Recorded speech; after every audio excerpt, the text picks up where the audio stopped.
बांधवांनो, आजकाल मार्केटमध्ये आपण एक कॉमन फॅक्टर बघतो आहोत की कुठल्याही बाबतीचा विचार न करता एक ढोबळ मनाने औषध दिलेले जातात। नमस्कार शेतकरी मित्रांनो, आज आपण अशा एका प्लॉटवर उभा आहोत की त्या प्लॉटचे वय आहे 75 दिवस।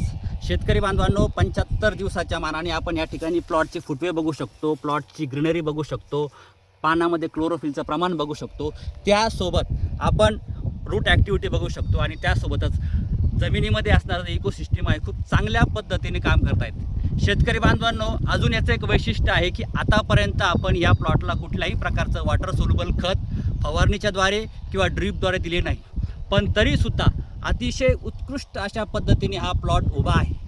का?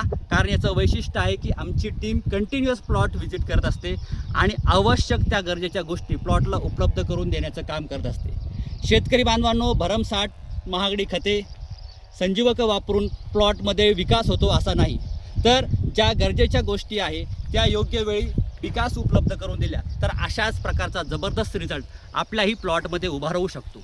शेतकरी बांधवांनो, आजकाल मार्केटमध्ये आपण एक कॉमन फॅक्टर बघतो आहोत की सरासरी प्लॉटच्या कुठल्याही बाबतीचा विचार न करता एक ढोबळ मनाने औषध दिलेले जातात, पण आमची टीम ही प्रत्येक प्लॉटवर व्हिजिट करते।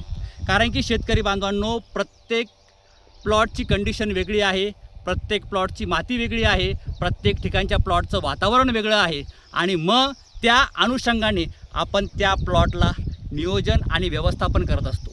आज साधारणतः मार्केटची जर परिस्थिती आपण बघितली तर एकाच कॉमन फॅक्टरवर सगळे काम करतात, पण शेतकरी बांधवांनो, वास्तविकतः प्रत्येक प्लॉटची जमीन वेगळी आहे, प्रत्येक प्लॉटचं वातावरण वेगळं आहे, प्रत्येक प्लॉटची इकोसिस्टम वेगळी आहे।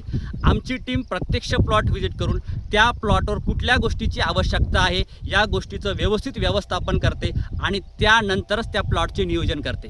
शेतकरी बांधवांनो, आपणालाही जर अशाच पद्धतीमध्ये आमच्या मार्गदर्शनाखाली जर का जॉईन व्हायचं असेल तर स्क्रीनवरील दिलेला नंबर आपण संपर्क करू शकतात आणि आपणही सुद्धा आपला प्लॉट अशाच पद्धतीने हेल्दी बनवू शकतात। धन्यवाद।